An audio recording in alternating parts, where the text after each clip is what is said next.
meramente virtuales, sino reales, que suceden en la realidad, son verdaderos. Hemos tenido casos de tentativas de suicidio y suicidios, de hecho, ¿no es cierto?, que se han dado como consecuencia de estas modalidades de acoso, digamos. En esta oportunidad, yo voy a ocuparme, debido al tiempo y a la extensión que tendría un análisis mucho más extenso y profundizado de toda la problemática que presenta la ciberdelincuencia, por decirlo de algún modo, o la delincuencia que se manifiesta a través de las vías tecnológicas, solo voy a ocuparme del grooming en ciertos aspectos, y exclusivamente desde el plano dogmático.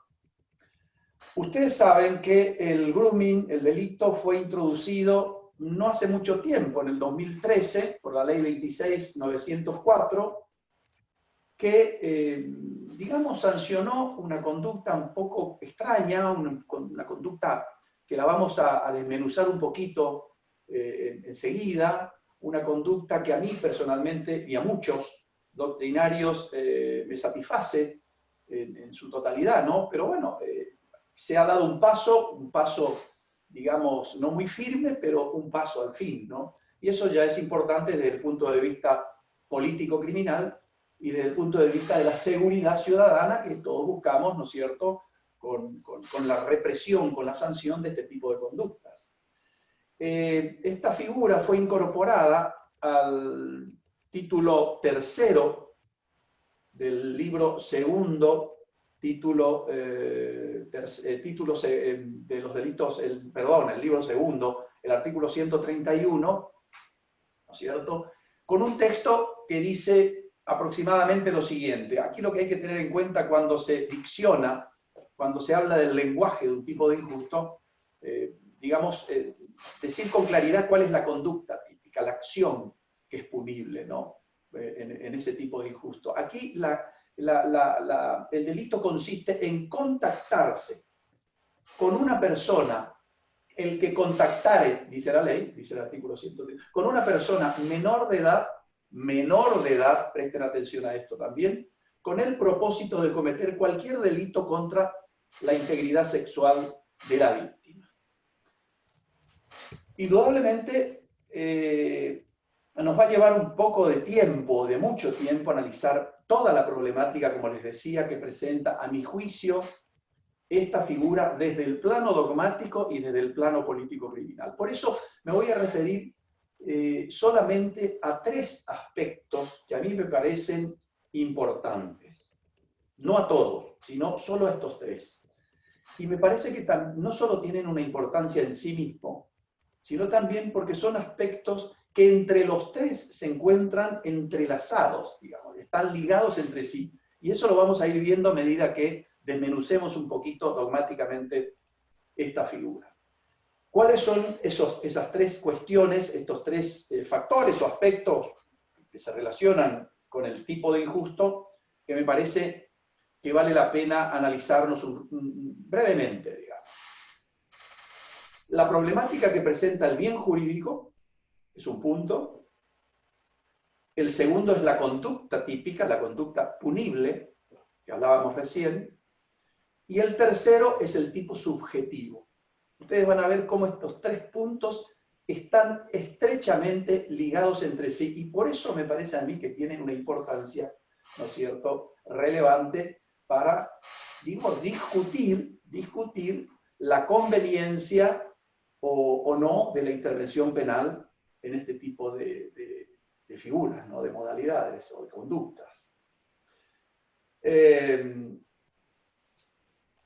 Empecemos por el primer punto. A ver, la problemática del bien jurídico. Ese es el primer punto que vamos a analizar brevemente.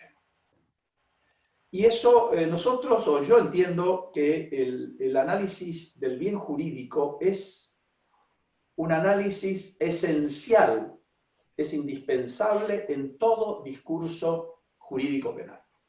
Digamos, en todo discurso jurídico penal, a través del cual se pretende el estudio de un determinado delito, de un determinado tipo penal. Es esencial el análisis del bien jurídico previo como punto de partida. Y vamos a ver más adelante por qué estoy diciendo esto. Y además porque sin la presencia de un bien jurídico, de un objeto de protección que tenga significación social y que demande, ¿no es cierto?, la garantía de una conminación penal, si no fuera así, el derecho penal carecería de todo sentido como orden jurídico de valor y como medio de control social. Por lo tanto, vamos, digamos, rearmando toda la problemática del bien jurídico y vamos visibilizando su importancia. El derecho penal, para quienes seguimos esta línea ideológica, solo tiene competencia para proteger un bien jurídico que el legislador de antemano ha evaluado, ha ponderado, ha analizado y cualificado como necesitado y merecedor de protección penal. Ese es el punto de partida, el punto de arranque de todo estudio de una figura delictiva. Y esto demuestra, una vez más, la importancia que adquiere en este estudio, ¿no es cierto?, la relevancia que tiene desde el punto de vista dogmático el bien jurídico protegido. Yo recuerdo, suelo decir a mis alumnos cuando se da la ocasión, por supuesto, yo recuerdo cuando realicé mis estudios de doctorado en la Universidad de Sevilla, el profesor Polaino Navarrete, que fue mi director de tesis doctoral, además, y fue profesor del doctorado, y lo sigue siendo, él siempre decía algo que a mí me quedó grabado, ¿no?, con este tema, y que a lo largo de los años y de los tiempos fui analizando, fui trabajando, fui abordando en todos mis trabajos.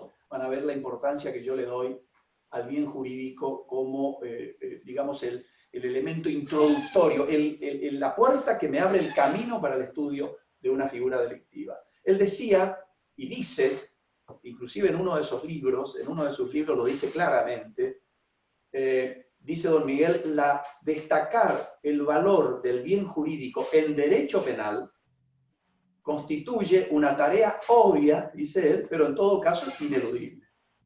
Esas son unas palabras clarificadoras y de un altísimo valor dogmático, ¿no? Y esto se incardina, esto que estoy trabajando, estoy diciendo en este momento, se incardina con un principio que es un principio constitucional, un principio fundamental que tenemos que tener en cuenta en el trabajo previo, como les decía, del estudio del tipo de injusto, que es el principio de exclusiva protección de bienes jurídicos, que también, digamos, ocupa un pequeño, por decirlo de algún modo, pequeño en términos formales, obviamente, no territoriales, ocupa un pequeño espacio del gran principio de legalidad. Que hay tantos, y dentro de esos tantos está este, que es el que me importa en este momento analizar brevemente, que es el principio de exclusiva protección de bienes jurídicos. Y es un principio que representa, a mi juicio, no solo un límite, porque fíjese por qué digo a mi juicio, porque hay algunos autores que piensan lo contrario, que piensan otra cosa, o que no están de acuerdo con esto, porque no están de acuerdo con que el bien jurídico sea importante o que existan los bienes jurídicos. Son cosas extrañas en la dogmática penal o en la penalística contemporánea, pero bueno, son opiniones absolutamente respetables. A mi juicio, este principio, que es un principio, insisto, constitucional, porque, vuelvo a decirlo, porque ocupa ese pequeño lugar en el gran principio, que es el principio de legalidad, que ustedes saben claramente que está en el artículo 18 de la Constitución Nacional. Y representa este principio, les decía, no solo un límite al poder punitivo del Estado. El bien jurídico es lo que le dice al Estado, cuidado, hasta aquí puedes intervenir. Ustedes ya seguramente van apreciando paso a paso la importancia que va adquiriendo este principio de exclusiva protección de bienes jurídicos. Porque el derecho penal apunta ahí, no apunta a otra cosa, apunta a la protección de un bien jurídico. Después vamos a ver cómo funciona esto enseguida. Entonces, no solo representa un límite al poder penal del Estado, sino que también yo creo que es un camino directo a un trabajo eficaz en materia político-criminal. Es decir, es un principio que le sirve y que es muy importante también para el legislador, como vamos a ver ahora en un rato. Y por eso este principio, si esto es así como yo creo que es, ¿no es cierto?, también implica, digámoslo así, un presupuesto básico que es imprescindible para la justificación normativa del derecho penal. Es decir, el bien jurídico justifica la intervención penal. Si no existe un bien jurídico, la intervención penal se torna arbitraria, se deslegitima. Y van a ver ustedes por qué yo estoy diciendo esto. Anoten esto que acabo de decir. Van a ver cómo más adelante, cuando toquemos ya el plano dogmático del delito de grooming, explícitamente, van a ver la importancia que tiene esto que acabo de decir. Que es un presupuesto básico, ¿no es cierto? Básico, imprescindible, que justifica la intervención penal. En sentido contrario, la no existencia de un bien jurídico no justifica la intervención del derecho penal. Y esto se multiplica en sentido garantista porque garantiza al mismo tiempo la vigencia del principio de proporcionalidad, que es otro principio constitucional. Todos los principios que ocupan un pequeño espacio en el principio de legalidad son principios que dimanan de la Constitución Nacional. ¿Y por qué digo que garantiza, fíjense ustedes, el bien jurídico garantiza la vigencia del principio de proporcionalidad? Y aquí les doy un ejemplo ya expreso sobre el grooming. Por ejemplo, la pena de un acto preparatorio nunca puede ser igual o mayor que la de un delito consumado. Fíjense ustedes, ¿no? La importancia del bien jurídico y de la intervención punitiva en esa dirección. ¿Y cuál es el ejemplo con el grooming? Fíjense ustedes que el grooming, como típico acto preparatorio, que vamos a ver más adelante, preparatorio, tiene la misma pena que el abuso sexual simple consumado, que está tipificado en la primera parte, en el primer párrafo. Ustedes conocen esto ya, del artículo 119 del Código Penal. Por lo tanto, ahí ya tenemos una brecha, ¿no es cierto?, una brecha para que podamos decir, esto me está sonando a inconstitucional, me está sonando a que se está poniendo en crisis este principio de proporcionalidad. Pero además, todo esto, también el principio de exclusiva protección de bienes jurídicos tiene otra misión, llamémosle así, u otra bifurcación de las que estamos hablando. Constituye la base fundamental del delito. Fíjense ustedes, el bien jurídico, después lo voy a decir con más énfasis, no integra el tipo delictivo.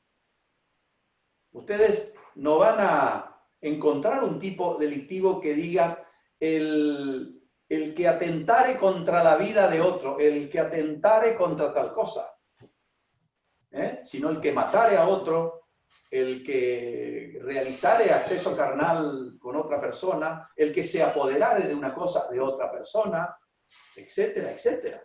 ¿No es cierto?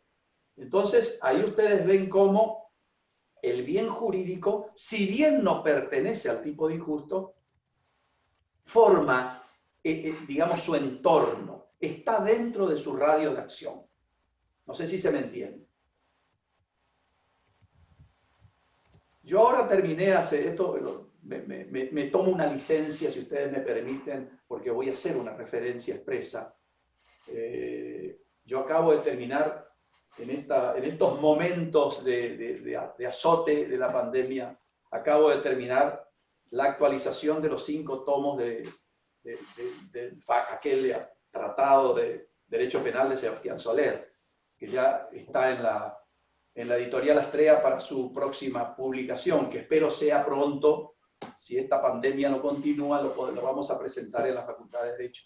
Y bueno, ahí lo he releído de nuevo a Soler, tanto lo leí a Soler de nuevo, que hay cosas tan interesantes que ha dicho este enorme y gigantesco jurista que tuvimos en la Argentina y en la América Latina. Y él decía cuando, en un renglón, ¿no? En un renglón lo dice, y es como ya decir todo. Después de esto, ¿qué hacemos, no? ¿Qué podemos decir nosotros? Soler decía que la determinación del bien jurídico tutelado es la mejor guía para la correcta interpretación de la ley.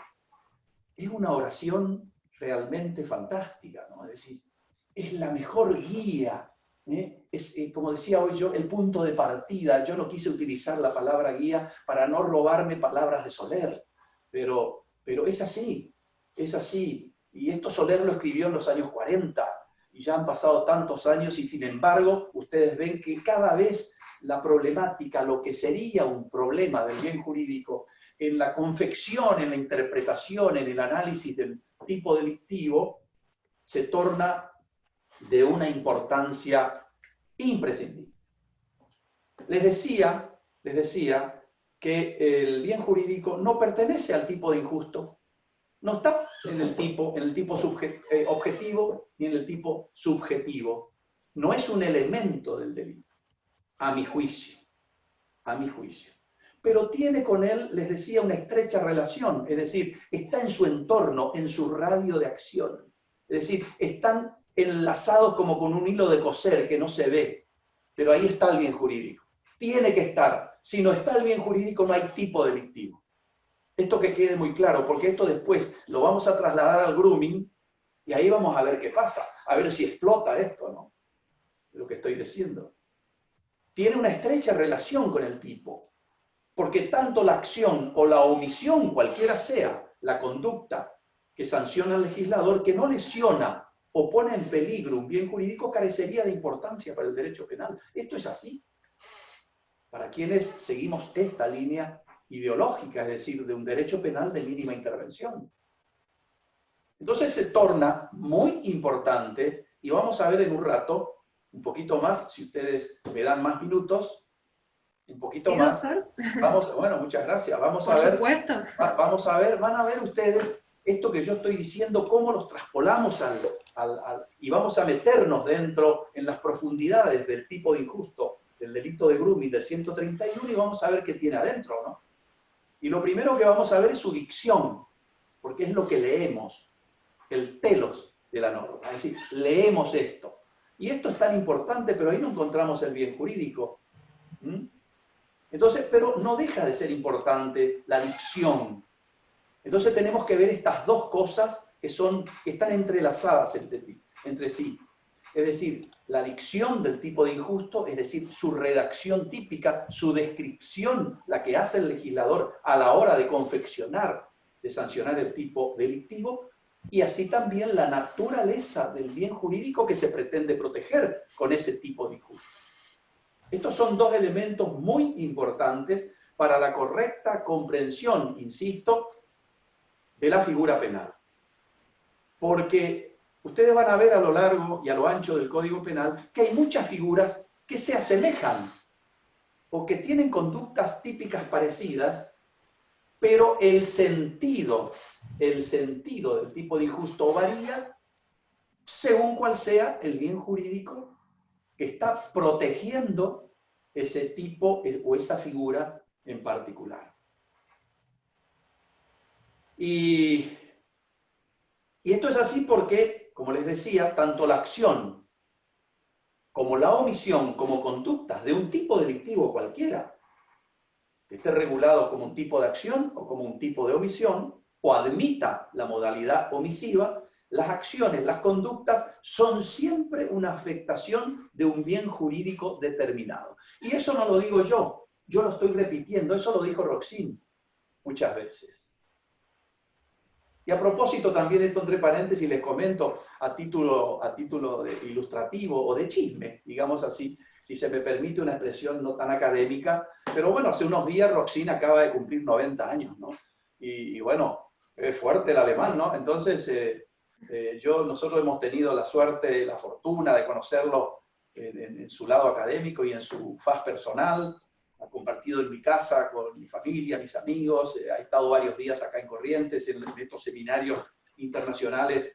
Y de paso les aprovecho ya a recordar que tenemos el seminario, el 7º Seminario Internacional de Derecho Penal, que comienza el 27 de este mes, así que vayan a suscribirse porque tenemos más de 10 profesores, que creo que son 10 o 15, no sé cuánto ya, que vamos a participar en ese seminario, que es el 7º seminario que estamos organizando, que estamos realizando desde que esto comenzó hace unos años, con el apoyo, por supuesto, de la Facultad de Derecho y en este caso, que es justo decirlo y yo creo que hay que decirlo, el apoyo del decano, mi querido amigo, el doctor Villegas, que nos ha dado el apoyo en todas estas cosas, ¿no? Y a ustedes también, por supuesto. Pero bueno, seguimos. Cierro el paréntesis y seguimos. Hay que tomar un descanso por ahí un poquito, porque si no esto es muy largo, se cansan ustedes, me canso yo y después no nos queremos ver por unos días. Pero bueno, seguimos. Les decía entonces la importancia que tiene la acción típica en relación con el bien jurídico protegido. Pues estamos todavía en el primer punto. ¿Se acuerdan que eran 3? La problemática del bien jurídico, la conducta y el tipo subjetivo. Estamos en el primero. Ahora, indudablemente, desde el punto de vista político-criminal, no es fácil, no resulta nada fácil determinar cuál es el bien jurídico protegido y aquí entramos ya en los alrededores, en los dominios del delito de grooming. Aquí ya el delito de grooming nos abrió la puerta y entramos y nos chocamos con el bien jurídico. Y ahí hay una controversia doctrinaria fenomenal. Nadie está de acuerdo en este mundo penalístico, en el mundo académico, del derecho penal, ¿cuál es el bien jurídico protegido en el delito de grooming? Y esto es muy importante tenerlo en cuenta, por todo lo que venimos diciendo. Y además, fíjense ustedes, ¿por qué la importancia de determinar, o por qué no resulta tan fácil determinar cuál es el bien jurídico protegido? Sobre todo si tenemos en cuenta, si tenemos presente las exigencias que derivan del principio de mínima intervención penal, que ustedes saben que a raíz de este principio, ¿no es cierto?, se limita la respuesta penal para aquellos casos que tienen mayor capacidad lesiva del bien jurídico. Es decir, aquellos casos o aquellas conductas u omisiones, bueno, que no causan ninguna lesión o una lesión de escasa entidad, una lesión levísima, etcétera. Bueno, tenemos que preguntarnos si el derecho penal también debe intervenir en estos casos o dejar que esos casos sean atendidos por otras disciplinas, como el derecho administrativo o el derecho civil. Por eso es importante tener presente siempre en el análisis de las figuras delictivas, sobre todo en la confección, es decir, en la tarea política, político-criminal, en esa competencia democrática que tiene el legislador para sancionar normas penales, ¿no es cierto? Debe tener en cuenta el principio de mínima intervención penal, que es el principio que, digamos, colorea todo el derecho penal, ¿no es cierto?, que se dimana o emana de un Estado constitucional de derecho como es el nuestro, hasta ahora, claro, por supuesto, ¿no es cierto? No sabemos qué pasará en el futuro en la Argentina. Es muy difícil saber qué pasa en el futuro en la Argentina. Es complicado, pero bueno, no somos magos ni nada, entonces no podemos decirlo acá. Pero si atendemos en la tarea político-criminal, los legisladores tienen presente este principio de mínima intervención penal, entonces de esa manera se evita que... ¿Por qué tienen que tener presente? Porque de esa manera se evita, por una excesiva punición, poner mayor penalidad a algo o a algún bien jurídico que no requiere tanto, se produce una violación del principio de proporcionalidad, que es un principio constitucional. Y también, ¿por qué tiene importancia en este caso, en el caso del grooming? discutir tanto, porque yo vengo ya hace varios minutos hablando sobre el bien jurídico. Ustedes se preguntarán, doctor, ya está, ¿para qué tanto, no? No, pero ¿saben por qué? Me parece a mí tan importante discurrir y debatir y discutir sobre el bien jurídico en esta figura, porque hay quienes lo niegan. Es decir, hay quienes piensan que en estos delitos, en estas formas de acoso sexual a menores de edad, fíjense, no comprometen ningún bien jurídico.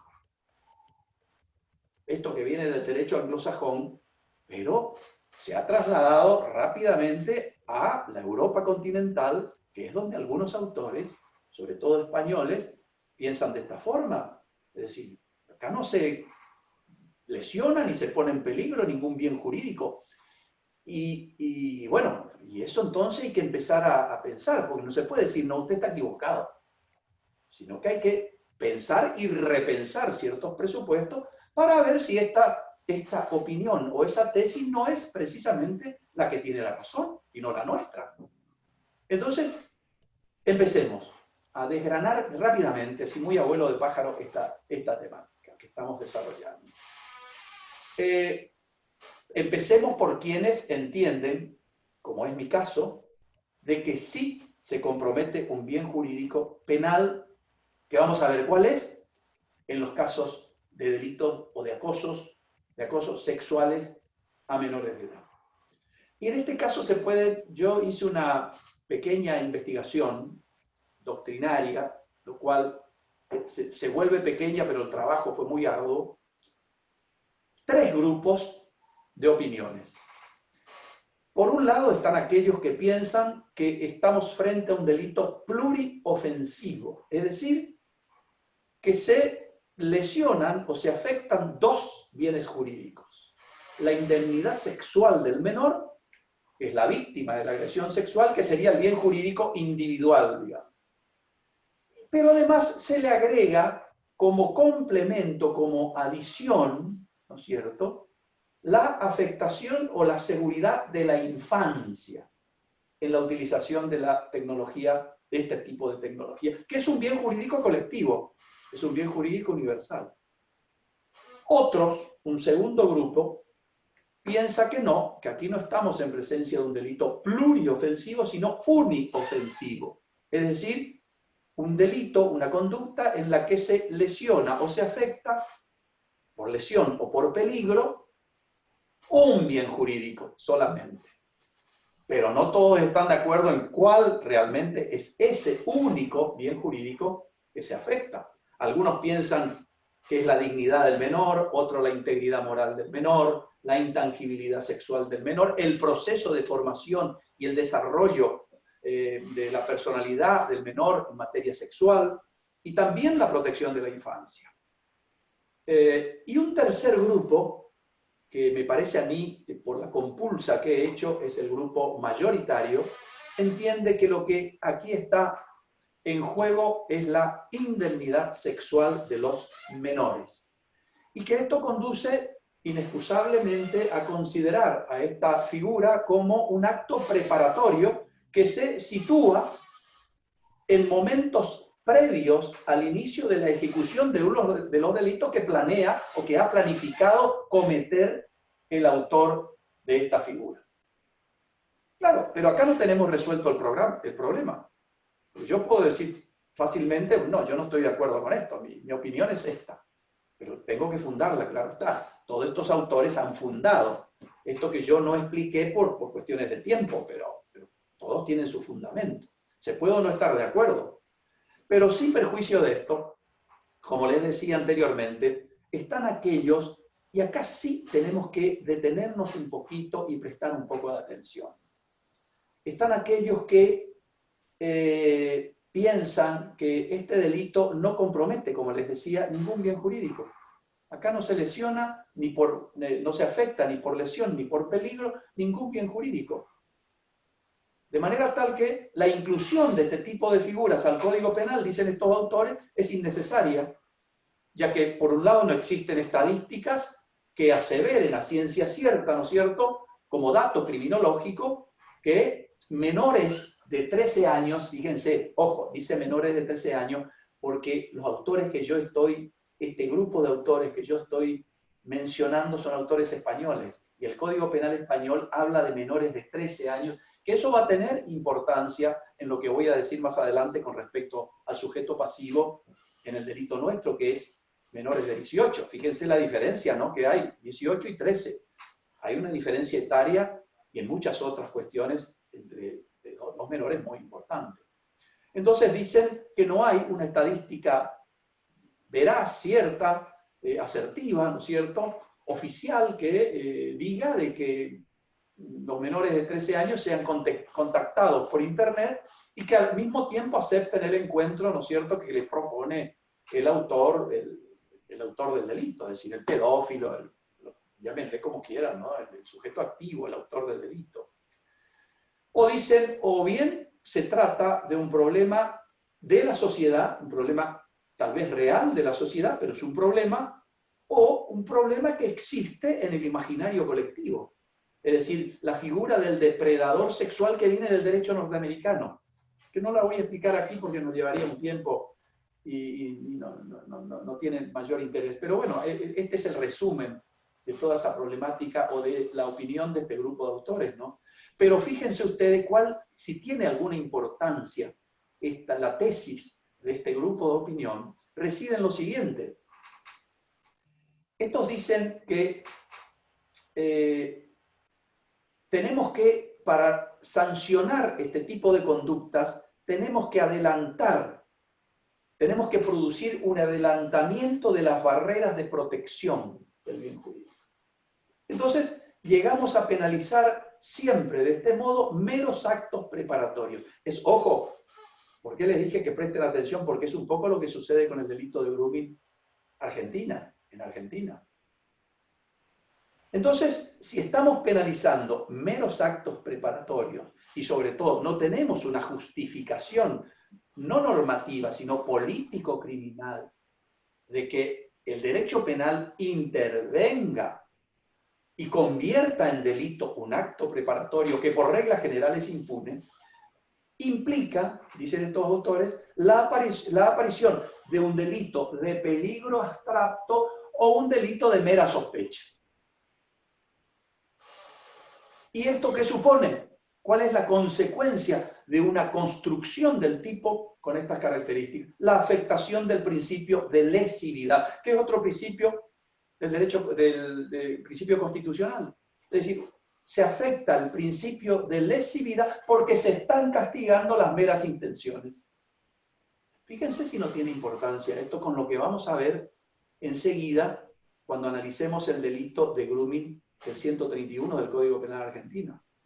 Entonces, cuando estamos en el medio de esta pantanal, por decirlo de algún modo, en el que se castigan, si fuera así, las meras intenciones, difícilmente podamos encontrar una conducta que, digamos, afecte por lesión o por peligro un bien jurídico protegido. Entonces, así, literalmente, en principio le tendríamos que dar la razón a esta doctrina. Pero bueno, es una cosa que la vamos a discutir.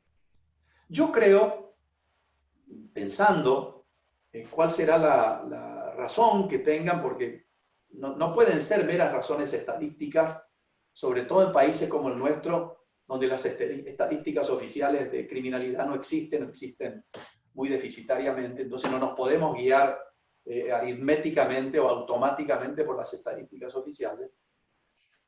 Aquí las estadísticas de estos delitos o estas modalidades de acoso virtual sexual a menores de edad, digamos, están dadas por las organizaciones no gubernamentales fundamentalmente, ¿sí? No por el Estado.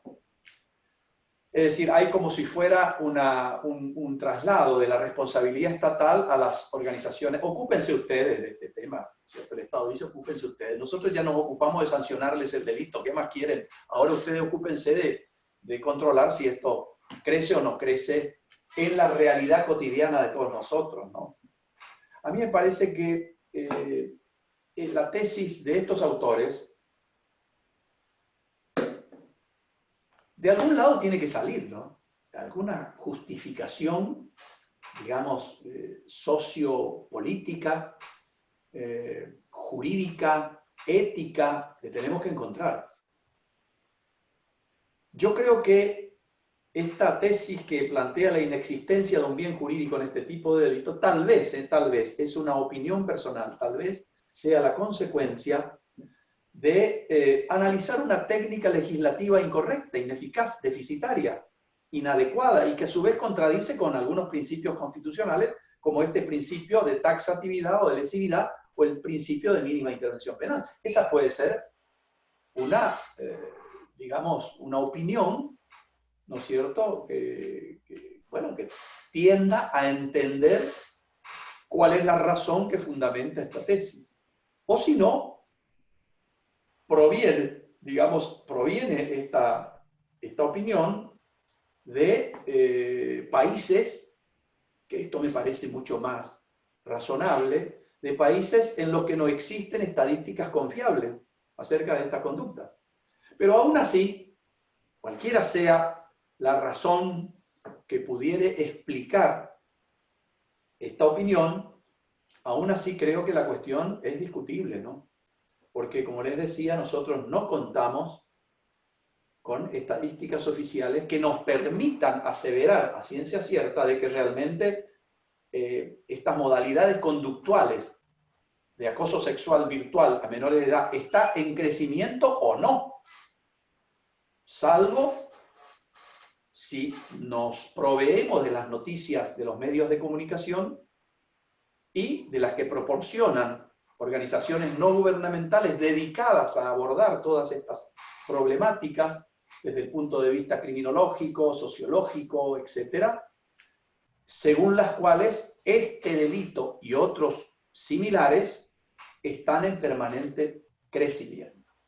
Yo eso no lo puedo afirmar, no cuento, no tengo en mis manos, pero sí he escuchado, he leído, muy hace poco tuve que dar una conferencia vía virtual en la Dirección de Fiscales de Cibercrimen en Capital Federal sobre una temática similar y, bueno, escuché decir al presidente de una de estas organizaciones no gubernamentales decir justamente esto, que es un delito que está en crecimiento. Pero bueno, debe ser así. A mí no me consta, pero creo en el trabajo de estas organizaciones, que son trabajos muy responsables, muy serios y muy importantes para ir determinando paso a paso en la realidad criminológica en que se mueven estas conductas, ¿no es cierto?, si vale la pena una reforma o no, o si realmente es necesaria una reforma, como veremos enseguida. Ahora, sin perjuicio de todo esto que vengo mencionando, personalmente creo que sí, como les decía, estos delitos presentan un bien jurídico necesitado de protección penal. Y sobre todo, me parece más importante la intervención penal, la tutela normativa, cuando esta tutela tiende a resguardar la integridad o el desarrollo sexual de un menor de edad. Yo creo que eso es indiscutible, creo que esto tenemos que preservar, tenemos que luchar contra este tipo de conductas de gente que se ocupa de rastrear menores con finalidades sexuales ilícitas por Internet. Pero ese ya es otro problema, ¿no? Bien, ahora, ¿por qué digo yo que sí tenemos un bien jurídico necesitado de protección penal? Y simplemente porque lo ha decidido el legislador y porque en esa decisión ha tomado la posta de la cuestión y ubica esta conducta, la del artículo 131, en el título tercero, ¿no es cierto?, del libro segundo del Código Penal, como les decía, en el artículo 131. Es decir, entre los delitos que protegen la integridad sexual de las personas en general. Ustedes saben ya, y con esto yo no voy a reiterar aquí, a repetir conceptos, ustedes me conocen qué es lo que yo pienso sobre integridad sexual. Para mí, como para muchos otros, es una expresión sinónima de libertad sexual. aun cuando la libertad sexual tenga relación con el menor de edad. Es decir, el derecho que tiene toda persona que no ha cumplido los 18 años de ejercer libremente su opción sexual. El derecho de autodeterminación sexual, que es, digamos, el concepto que se nutre en el gran concepto, en el supraconcepto de libertad sexual.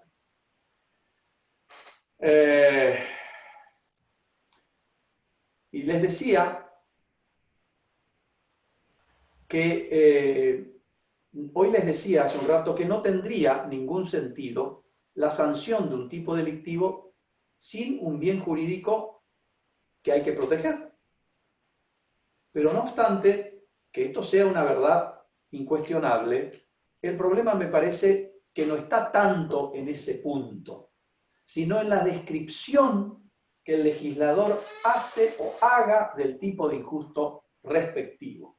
Es decir, la redacción que impone al tipo delictivo que introduce al Código Penal. Porque puede ser que el legislador crea que la norma que ha creado está completa, que está bien redactada y ya está. Y que su intención fue precisamente esa, es decir, redactar correctamente un tipo delictivo. Pero resulta que la ley que sancionó dice otra cosa. Y eso ya lo repitió el profesor Creus muchas veces. Él decía siempre, me acuerdo, solíamos charlar estos temas en aquella oportunidad en que me ocupé de actualizar las obras de él. Solíamos charlar y varias veces le escuché decir que una cosa, dice, es lo que el legislador quiso hacer y otra cosa muy distinta a lo que hizo. Y ese es el problema que se presenta muchas veces en la tarea político-criminal. De manera tal que, en este caso, por ejemplo, si tomamos en cuenta, fíjense ustedes, que la normativa, el 131, no hace ninguna diferencia etaria entre las personas, es decir, entre menores de determinada edad, sino que hace referencia a un menor de 18 años, ya, digamos, nos encontramos con un defecto político-criminal en la redacción del tipo delictivo de origen que es un defecto insalvable. ¿Y esto por qué digo esto? Por una razón muy simple, porque no puede nunca tener un mismo tratamiento punitivo la situación de un menor de 14 años que la situación de un menor de 17. Y menos aún de 13 y para atrás, o de 13 para arriba, que es lo que pasa si pensamos sistemáticamente con varias figuras del Código Penal. Y pasa con este delito de grooming del 131. No es lo mismo la situación de la persona de 13 años que la persona de 17 años. No sé si se me entiende. Creo que la cosa está muy clara. Entonces el legislador ha cometido un defecto de origen a no distinguir, como hizo el legislador español, distinguir las diferencias etarias de una persona. Entonces, al no tener en cuenta estas diferencias, ¿cómo hacemos para trabajar sobre el derecho de autodeterminación sexual o de libertad sexual de los menores, ¿no es cierto?, para abordar la problemática que presenta el delito de grooming? Entonces tenemos que concluir que toda esa problemática relacionada con el derecho a la libertad sexual de los menores, en este caso es una ficción normativa. Porque, digamos, no brinda un diferente tratamiento punitivo según la edad del menor, que es lo que hubiera correspondido. ¿No es cierto? Y más aún, por varias razones. Se me ocurre una, más aún hoy, donde la reforma del Código Civil y Comercial de la Nación ha introducido, ¿no es cierto?, una regulación y una interpretación, digamos, diferenciada en materia de capacidad de las personas. y sobre todo de personas menores de edad, hoy ya no es la edad cronológica el punto central de la capacidad de los menores. Y no solo está en el Código Civil, sino está en la ley que no recuerdo el número ahora, que garantiza los derechos de las niñas, niños y adolescentes, y la Convención Internacional sobre Derechos del Niño, donde ya se habla de otras cuestiones no tan relacionadas a la edad cronológica del menor, sino a su capacidad progresiva, ¿no es cierto?, donde podemos encontrarnos en los hechos,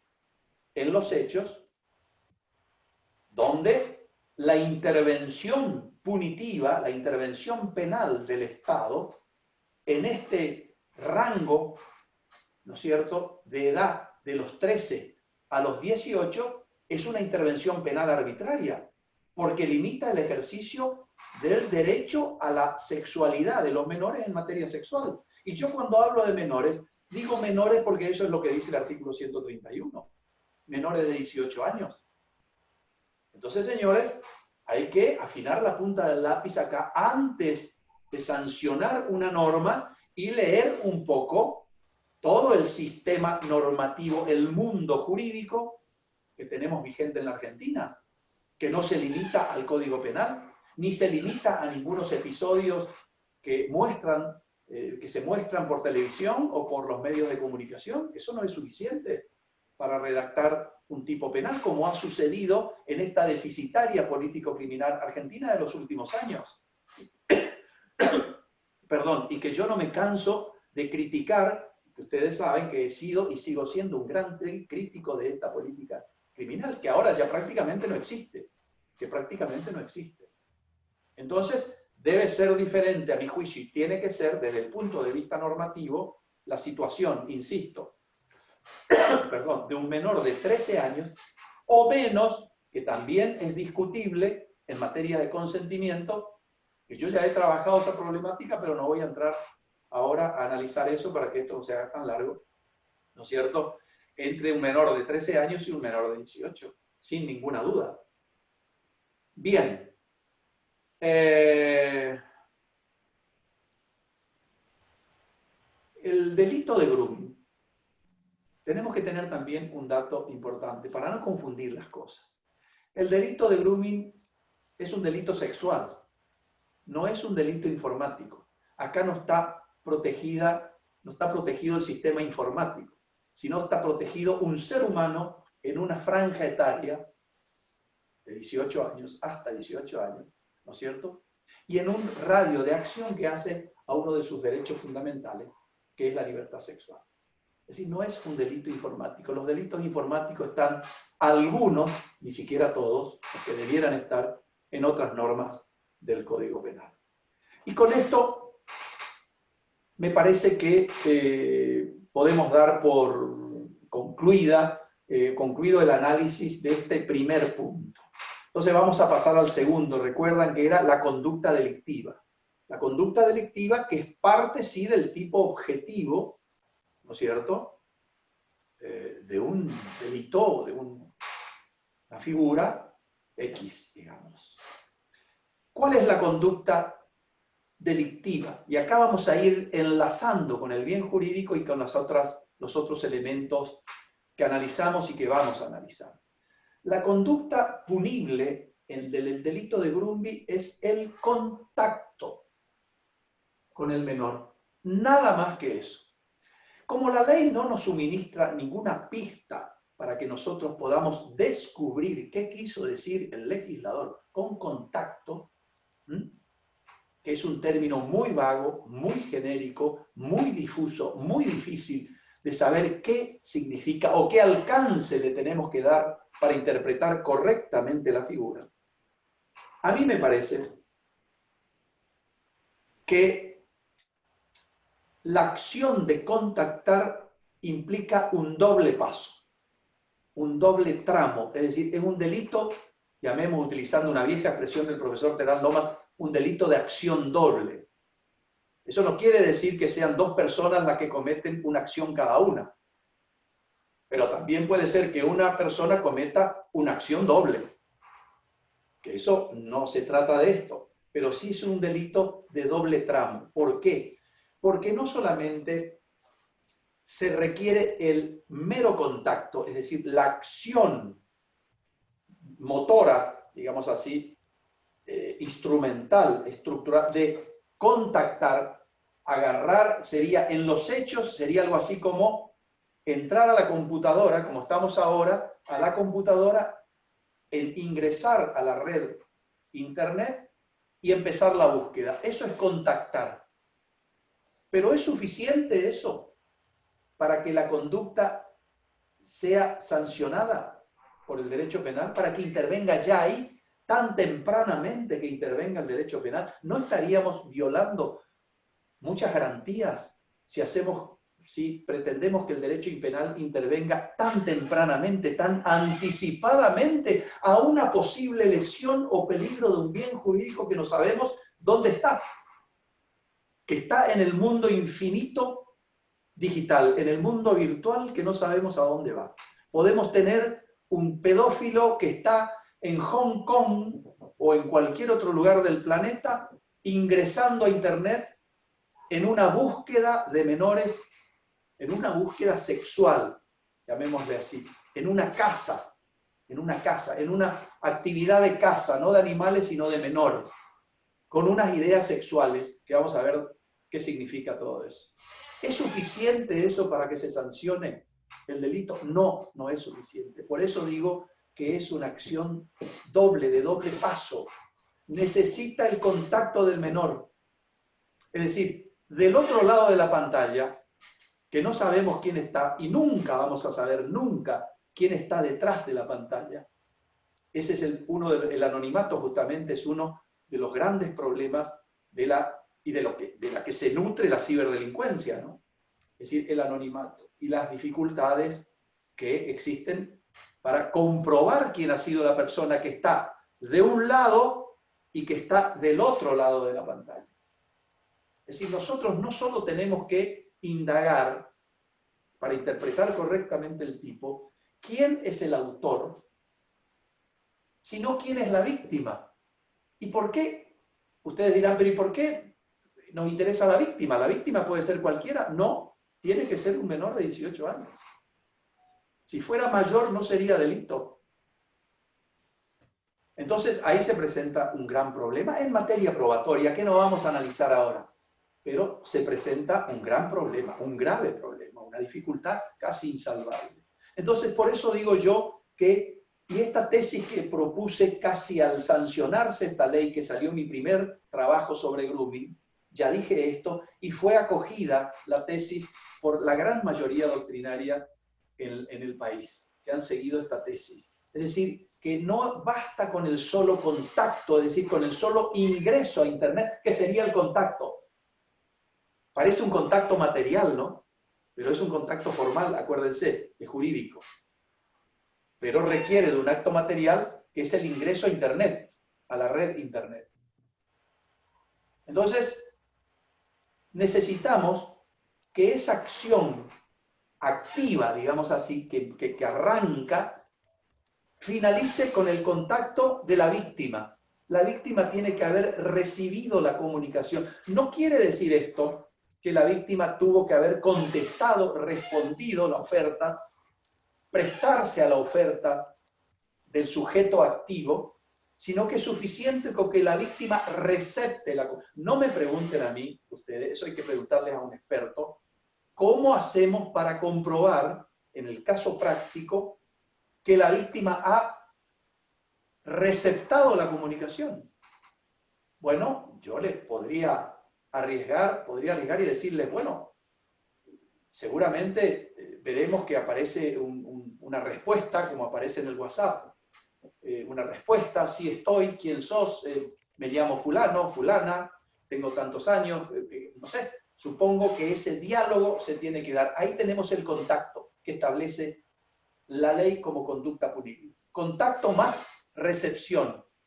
Si no se da esa duplicidad, contacto más recepción, ¿qué estaría pasando si sancionáramos? Estaríamos sancionando una conducta neutra, una conducta neutral al derecho penal. Estaríamos sancionando el mero ingreso a Internet o la mera navegación digital.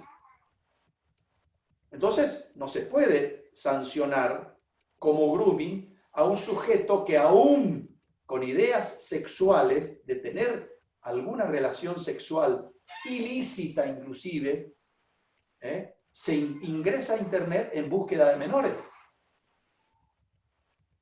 ¿No es cierto? Porque si así fuera, si anticipáramos tanto la intervención penal, estaríamos castigando muy anticipadamente una conducta que no sabemos qué va a pasar en el futuro, ulteriormente. No podemos meternos en la cabeza de ese sujeto para saber si la idea de él es casar a un menor para tener una relación sexual lícita o ilícita. Ahí ya está un primer problema que, creo yo, a la hora en que tengamos que descifrar, descubrir, desentrañar esa cuestión, bueno, vamos a tener grandes dificultades. De manera tal que tiene que haber, insisto, un receptor, cualquiera sea la cuestión probatoria que eso signifique, una persona, un receptor, que es la persona menor de edad que reciba la comunicación.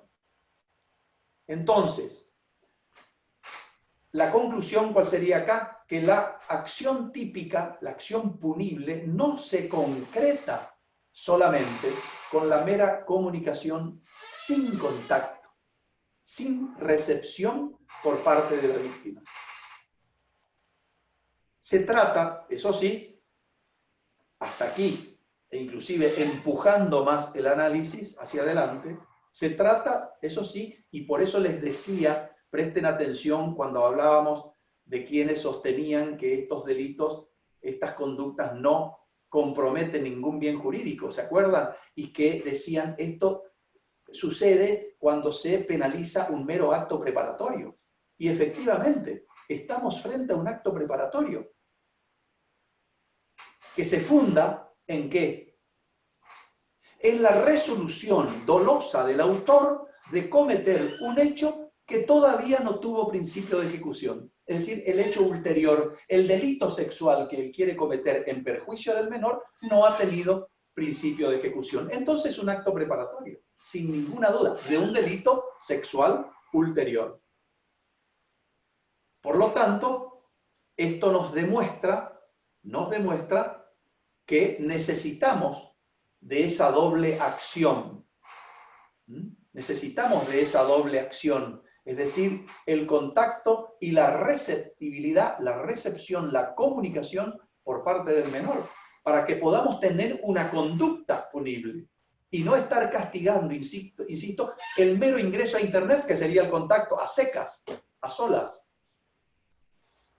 Por eso, esto no confundamos, al hablar de una acción de doble paso, no confundamos como, por ejemplo, sucede con la tipificación de esta figura en el Código Penal Español, que ha tipificado un delito de carácter mixto acumulativo. Porque además del contacto, requiere de actos materiales ulteriores encaminados al acercamiento del menor, que es lo que no sucede con la tipología, el tipo delictivo que tenemos sancionados nosotros en el artículo 131. Pero sin perjuicio de esto, tenemos que tener presente que no se trata de dos acciones. Es decir, dos acciones que deben ser cometidas por una persona, como les decía hoy. Eso es posible a lo mejor en cualquier otra figura delictiva que podamos analizar, pero no aquí. No son dos acciones que comete un autor, sino una única acción que es llevada a cabo por dos personas, autor y víctima. Contacto, recepción, pero que la ley ha decidido castigar a solo una de ellas, al autor. Entonces, es un problema, porque esta solución nos puede llevar a criminalizar, como les decía, prácticamente el uso de Internet con una finalidad específica. Con lo cual nos da toda la sensación que lo que se está penalizando son los meros pensamientos o los malos pensamientos, que serían los pensamientos ilícitos. Una legislación, me parece a mí, respetuosa del principio de mínima intervención penal, como le decía al comienzo, yo creo que debió haber previsto aquí, en este caso, una conducta menos genérica, que sea más descriptiva del fenómeno que quiere captar. No solamente, no digo requiriendo actos físicos con el menor, porque tampoco podría requerir eso, porque ¿cómo hacemos para que haya actos físicos ulteriores con el menor si el autor está en China y el menor, la víctima, está en Argentina? Sería un poco difícil, ¿no? Y más ahora en cuarentena. Entonces, por lo menos que la normativa, el tipo penal, hubiera captado o regulado en la fórmula ciertos datos o signos o pistas, llamémosle así, que nos conduzcan o conducentes a que dicho encuentro, el que persigue el autor, se produzca en la realidad.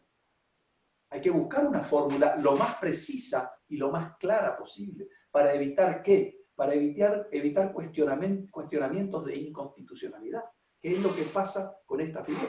Por eso nos da la pauta de que el legislador argentino no ha seguido las recomendaciones de la Directiva 92, por ejemplo, del 2011 de la Unión Europea, que sí siguieron los códigos, algunos de los códigos europeos, donde exige, ulteriormente, además del contacto, dice esta recomendación de la Unión Europea, que se tipifique el contacto telemático con estas ideas de tener un encuentro sexual, pero que los actos se tipifique, que hay que sumar en el tipo delictivo, en la descripción de la figura, los actos materiales posteriores encaminados al acercamiento con el menor.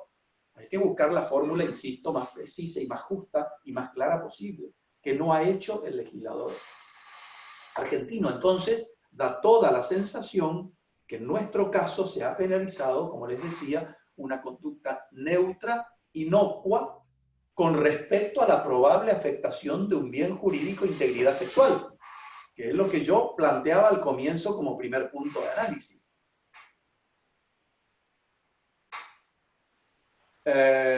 Fíjense ustedes que, ¿qué pasaría? Piensen un poquito, a ver, ¿qué pasaría? Y yo creo que en esto, el análisis de esta figura, o esta figura propiamente, nos conduce a un absurdo. Fíjense este ejemplo, que el sujeto pretenda, ingresa a Internet, tener contacto, cazar, entre comillas, a un menor de 18 años, efectivamente se produce el contacto, la comunicación, y planifican entre ambos un encuentro sexual. Pero recuerden, el autor lo que persigue, ¿de acuerdo? Para que sea punible como grooming, debe perseguir no un encuentro sexual, sino la comisión de un delito sexual de lo que están previsto en el título tercero, que ya es una punición excesiva, porque hay delitos en el título tercero del Código Penal que es imposible que el sujeto pueda ser punido a tenor del artículo 131 como grooming, porque las víctimas en estos delitos son mayores de edad. El legislador ha cometido un barbarismo excesivo, en este caso, que va a traer, digamos, va a generar dificultades a la hora en que los jueces tengan que aplicar esta normativa, que es lo que está pasando un poco. Entonces les decía, ¿qué pasa si se encuentra con el menor y el menor tiene, pongámosle, 17 o 16 años y deciden un encuentro sexual? Se lleva a cabo el encuentro sexual, se saludan, toman un café y se despiden. Bueno, nos vemos en otro... Entonces tenemos que preguntarnos ahí, ¿Cometió el delito de grooming el autor? Sí, es la respuesta. Cometió el delito de grooming. No obstante, haber tenido el consentimiento de la supuesta víctima, que no lo es tal, para tener el encuentro sexual, porque ese fue su deseo cuando lo conoció a este señor, que aparece como el autor del contacto. ¿Por qué sería punible a título de grooming? Porque contactó al menor con la finalidad de cometer un delito sexual, aunque esa finalidad nunca se alcance, nunca se alcance. Entonces ahí vemos cómo nos da toda la sensación que en esta figura se han sancionado los meros pensamientos. Es decir, y donde hay una gravísima contradicción con aquel aforismo latino, ¿no es cierto?, que dice que los pensamientos no delinquen. Entonces con esto estamos empezando a ver paso a paso cómo podemos cometer situaciones que si bien son típicas, porque hay un contacto y una recepción, no debieran ser antijurídicas. No debieran ser antijurídicas porque en el encuentro ulterior en el mundo físico, el menor de hoy, es decir, no el menor del Código Civil anterior, sino el menor del Código Civil actual, ya ha prestado su consentimiento que está dentro de sus derechos constitucionales. Prestar el consentimiento para actos de su vida y dentro de esos actos de su vida, que tiene derecho a hacerlos, a ejercerlos, está la libertad sexual. Cuando la edad, ¿no es cierto?, y su madurez le permitan discernir con libertad, libremente, tomar la decisión que tenga o que desee tomar en ese momento. Entonces, estamos acá, si anticipamos demasiado la represión penal, la intervención del poder penal del Estado, en estos casos, estamos reprimiendo, estamos castigando, y tenemos que darle la razón a aquellos que hablaban del delito de sospecha, de los delitos que se castigan los meros pensamientos o los malos pensamientos. En lo mismo sucedería, imagínense que se le ocurra al legislador, vamos al mundo físico, que vaya el sujeto X a la armería a comprar un arma de fuego con la idea de matarle al vecino.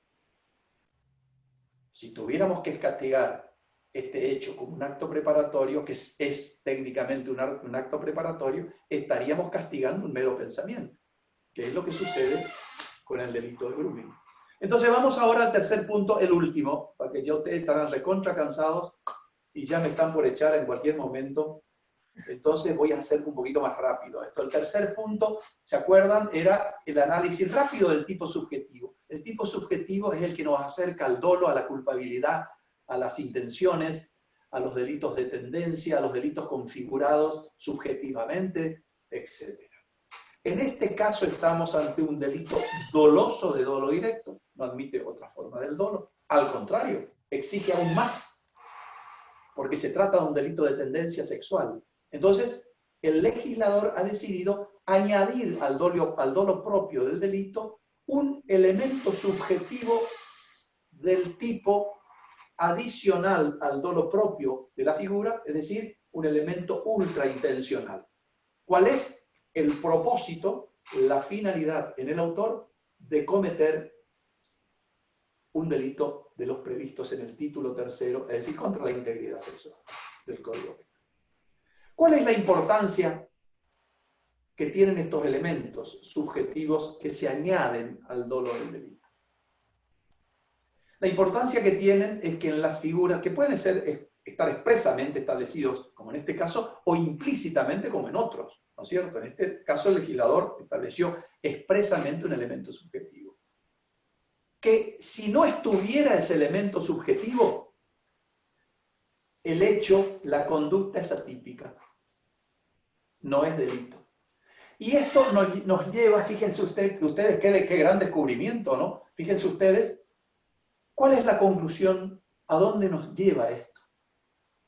Esto pone la existencia de este elemento, de este singular elemento subjetivo, del tipo de injusto, confirma la tesis que venimos sosteniendo, porque pone al descubierto que lo que el Código Penal castiga acá no es la acción de contactarse con el menor de 18 años, sino que lo que está castigando es la finalidad sexual ilícita del autor. Es decir, los fines, el propósito perseguido, que es cometer un delito sexual. Y con esto confirmamos lo que venimos diciendo.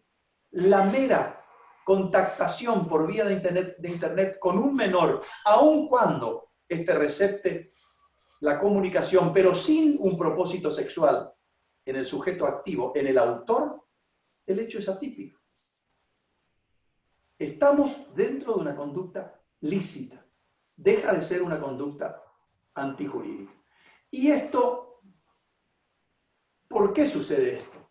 ¿Por qué llegamos a una conclusión así? Yo creo que el legislador, a mí personalmente me da esa sensación, que aquí ha invertido el mecanismo político criminal en la formulación legislativa de los presupuestos de la incriminación penal. ¿Qué quiere decir esto? ¿Qué ha hecho? Lo que hizo es, primero, recurrir a la descripción del tipo penal, al telos de la norma, como les decía al comienzo, en vez de recurrir a la indagación de cuál es el bien jurídico que queremos proteger y si este bien jurídico está necesitado de protección penal. Y después describir la conducta que atraparía o que protege a ese bien jurídico, que es la cobertura normativa de ese bien jurídico. Y aquí el proceso fue a la inversa. Primero se describió el tipo, se hizo la dicción, la descripción típica, y después se pensó dónde ubicamos esta figura. Y fíjense por qué, ustedes dirán, mi padre está medio loco ya, pero ustedes dirán, ¿y por qué ese razonamiento? Fíjense que esto ha pasado en otras cosas, en otras figuras. Recuerden ustedes la trata de personas. Originariamente, ¿dónde estaba ubicada? Como un delito sexual en el artículo 127 bis. Originariamente ya, y no hace mucho tiempo, con la ley anterior. En cambio, la ley de reformas, la última, ¿a dónde lo ubica? En los delitos contra la libertad, del título quinto. Fíjense la desubicación sistemática que muchas veces sufre el legislador por no seguir los caminos correctos en materia político-criminal. Entonces, ¿cuál es la conclusión de seguir este camino incorrecto, que no es el camino equivocado, que es el camino equivocado en la tarea político-criminal? Legislar un delito de peligro abstracto. Entonces, al legislar un delito de peligro abstracto, ¿qué hizo el legislador? ¿Qué es la característica de esta figura? Es un delito de peligro abstracto. Mutilado en dos actos o de simple actividad, también dirían otros. Entonces, ¿cuál es el problema de tipificar de esta manera un delito de peligro abstracto? ¿Cuál es el problema? Es muy simple, porque ha tipificado una conducta de peligro sin peligro para ningún bien jurídico. Sin peligro para ningún bien jurídico. Vuelvo a ese ejemplo. El autor en la China, la víctima en Argentina. ¿Cuál es el peligro para la libertad sexual de la víctima en Argentina? Dejo la respuesta también en vía digital, en el mundo digital. Entonces, si se hubiera hecho al revés, si se hubiera pensado primero en el bien jurídico y luego en la descripción típica de la norma que funcione como cobertura de ese bien jurídico que la vaya a proteger, entonces se hubiera seguramente tipificado un delito de peligro concreto y no un delito de peligro abstracto, como es el caso del tipo penal en vigencia. Y evitar de ese modo una probable afectación del principio o mandato de determinación o principio de ley certa. Es decir, que se estaría garantizando la indemnidad del principio de lesividad. Pero no, el legislador optó, insisto, por un delito de peligro abstracto con una descripción que implicaría, y esto obviamente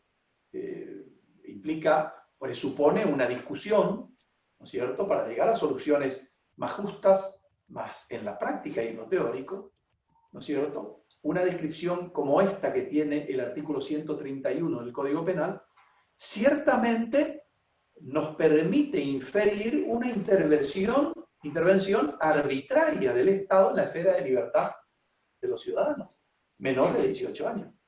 ¿Por qué? Porque se sanciona una conducta que en sí misma no acarrea ningún peligro para el bien jurídico que se pretendió proteger. Yo no le quiero dar la razón a aquellos que dicen que no hay ningún bien jurídico, porque creo que hay un bien jurídico necesitado de protección, que es la libertad sexual del menor, que se puede ver afectada realmente por el peligro de lesión por la conducta del autor. Porque aquí estamos, en definitiva, en aquel fenómeno que antes de la Internet, ¿dónde se producía? ¿A dónde iba el pedófilo? Iba a las plazas públicas, a la salida de las escuelas, a tomar fotos y después buscar dirección, y ahí ubicaba al menor en el mundo físico. Hoy se lo hace a través de Internet, ¿no es cierto? Pero en aquel momento, ya en el mundo físico, ya había un acercamiento, una prueba más fácil, ¿no es cierto?, de determinar en el caso concreto. Pero acá, en el mundo digital, se producen dificultades que son, como les decía al comienzo, prácticamente insalvables.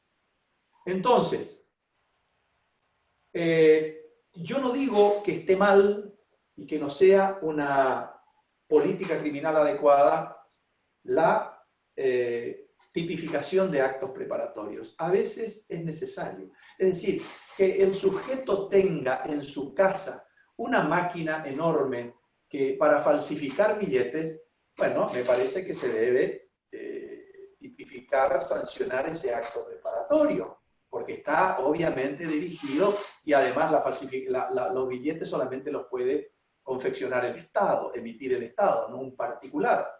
Evidentemente lo que quiere es falsificar los billetes emitidos por el Estado. Si yo tengo en mi casa un montón de armas, un acopio de armas de guerra y qué sé yo, bueno, también es razonable, porque hay un evidente peligro no solo a bienes jurídicos individuales, sino también a la seguridad pública, de que ese sujeto tenga en la casa un armamento, explosivos, etc. Entonces se justifica la intervención penal temprana, anticipadamente. No vamos a esperar que mate a alguien o que ponga un explosivo en una escuela. Pero por eso digo que a veces son necesarias las sanciones de actos preparatorios. Pero, señores, tenemos que exigir que en la tarea política criminal de la redacción del tipo se respeten mínimamente las reglas del principio de legalidad. Si no, estaríamos empantanados en esto que nos propone hoy el artículo 131 del Código Penal. Entonces, ¿cuándo sería, y con esto voy terminando, cuándo sería justificable, digámoslo así, la penalización de un acto preparatorio? Primero, cuando se está en presencia de un bien jurídico merecedor y necesitado de protección penal. Es lo primero que tenemos que indagar. Por eso yo empecé al comienzo con el análisis del bien jurídico y dije, fíjense ustedes la importancia que va a tener este análisis a medida que avancemos en la exposición. En segundo lugar, si la conducta que crea un peligro para un bien jurídico, un peligro de lesión, de afectación de ese bien jurídico, ¿no es cierto?, debería configurarse como un delito de peligro concreto y no de peligro abstracto, para evitar todos estos cuestionamientos e inclusive cuestionamientos constitucionales del tipo de injusto. De manera tal que, con un delito de peligro abstracto, exista la probabilidad o la posibilidad de lesión del bien jurídico libertad sexual que se quiere proteger.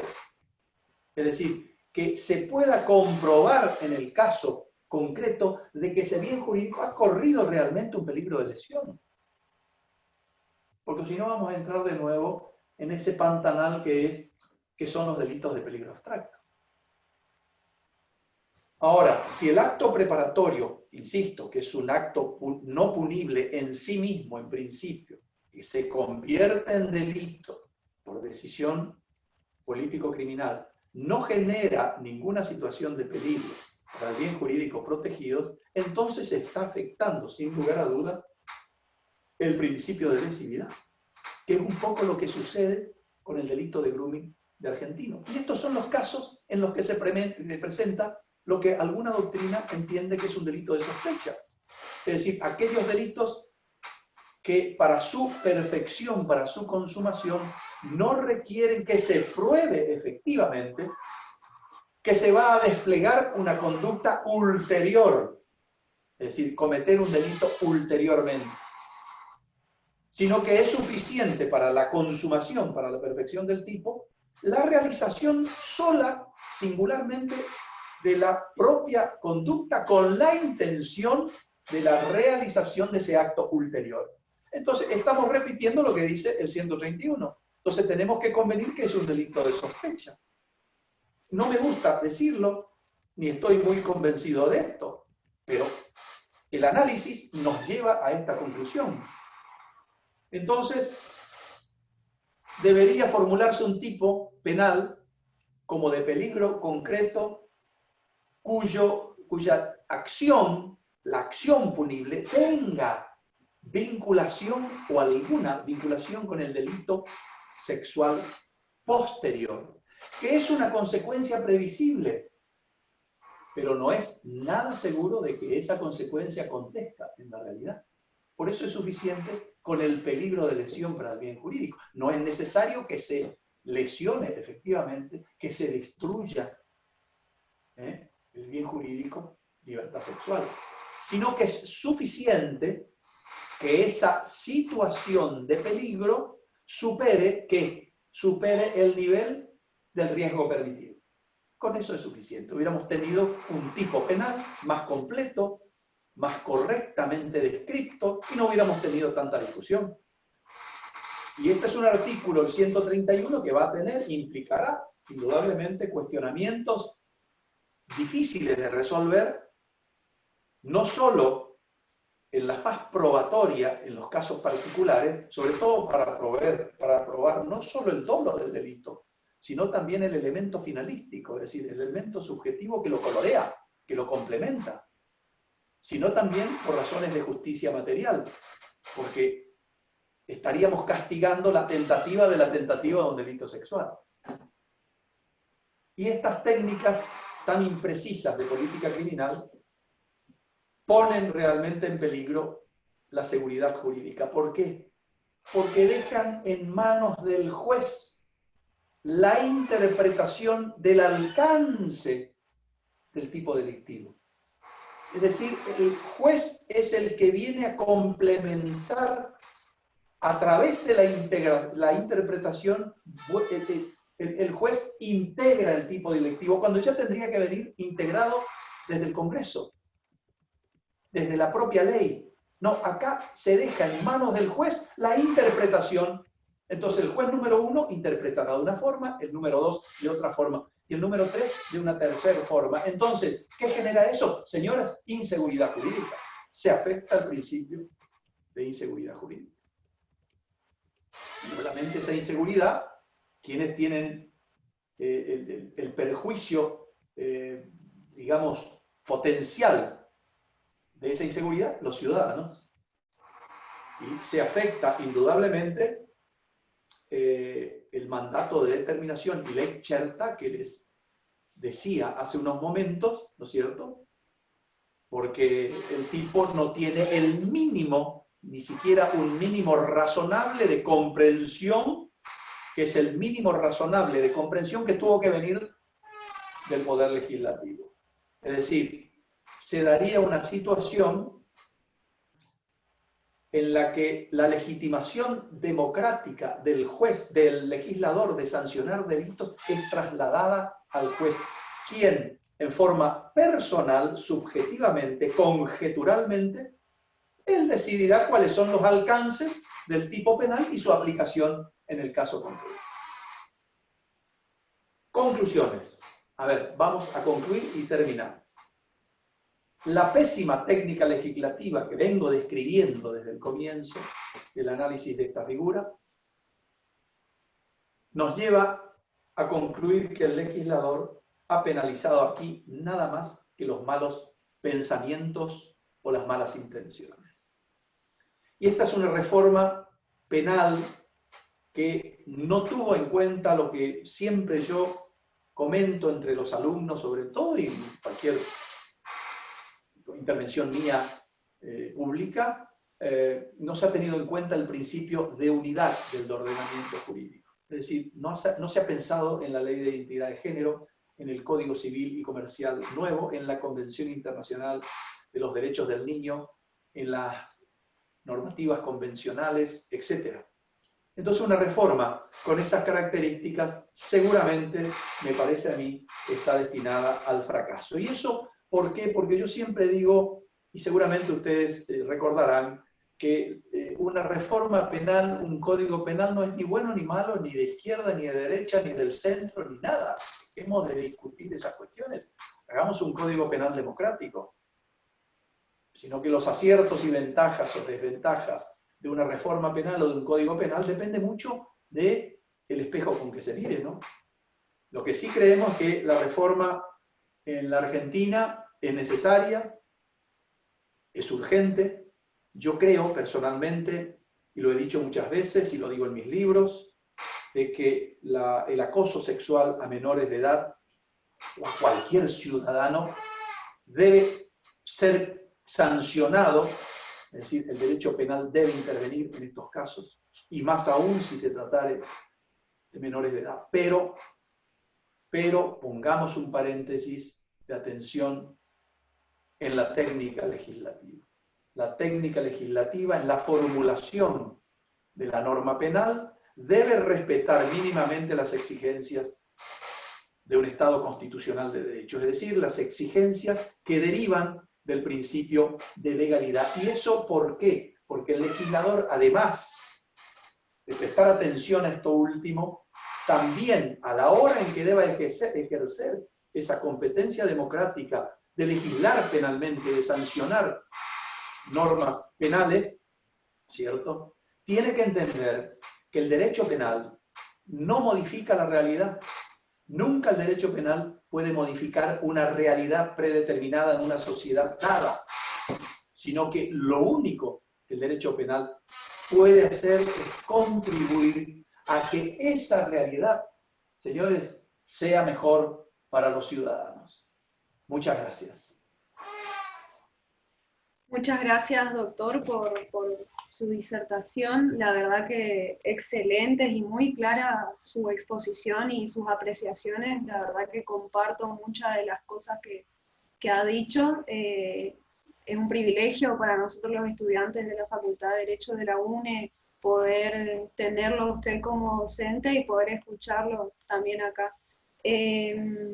Había justamente también acá una participante de Buenos Aires, así que muchos chicos están conectados. Por ahí dejo abierta la palabra puede levantar la mano el que quiera participar y preguntarle algo al doctor. Y vamos a empezar. Vamos a ser breve nomás porque ya estamos casi 2 horas y por ahí el doctor tiene que... ¿Cuánto fue mi exposición? Desde las... Bueno, casi 2 horas, doctor. Estarán cansados los chicos y los oyentes, no se habrán cansado de mí, pero bueno.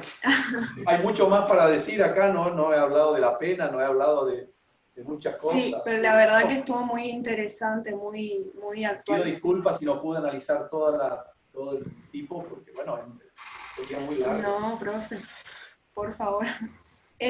Ramón Maidana está queriendo preguntar algo, levantó la mano. Ahí ya te habilitamos el audio. Ramón, dime. Buenas noches, doctor. En primer lugar, felicitar a la gente de Franja por la iniciativa.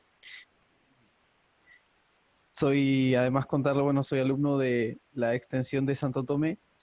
Yo hace unos días leía un artículo que usted publicó sobre, haciendo unos comentarios sobre el decreto 260 y el 297 respecto del aislamiento. Trayendo a colación eso y con lo que usted decía hoy, Sí. ¿le parece o qué opina usted o qué piensa usted respecto de, pareciera que en nuestro país se da como un excesivo uso o un excesivo, o sea, en cualquier situación se recurre al derecho penal para contener esa situación y yendo a contramano del principio de mínima intervención, me parece a mí, no sé si usted tiene algo, seguramente que sí, ¿qué nos puede decir al respecto? Sí, sí, bueno, te agradezco la pregunta, Ramón, porque es importante, sobre todo en este momento que estamos todos padeciendo esta plaga de la pandemia y esperemos salir pronto, ¿no? Bueno, pero a propósito de esto, les comento, yo, bueno, la segunda semana de junio voy a hablar justamente de este tema, del derecho penal, digamos, en tiempos de coronavirus, porque me han invitado los chicos del Centro de Estudiantes de la Universidad del Litoral, de la Facultad de Derecho en Santa Fe, que todos los años me invitan y bueno, y este año quieren que hable, y voy a hablar sobre el tema, pero además, sin prejuicio de esto, les comento a todos y también, Ramón, a vos, por tu pregunta muy especial, de que también este tema lo desarrollé en mi canal de YouTube, que pueden, cualquiera de ustedes se pueden suscribir y les pediría que se suscriban y me puedan seguir ahí si ustedes desean, por supuesto. Porque ahí tengo y desarrollé un poco toda esta temática relacionada con estas dos normas que digamos, están en estos dos decretos que vos hiciste mención del Poder Ejecutivo Nacional, que son delitos contra la salud pública, ¿no? Pero claro, en este caso, entonces, eso es lo que les quería decir. Mi canal es Jorge Bompadre Digital, pueden entrar ahí y ahí hay un montón de cuestiones analizadas por mí y que en el futuro voy haciendo charlas para ustedes.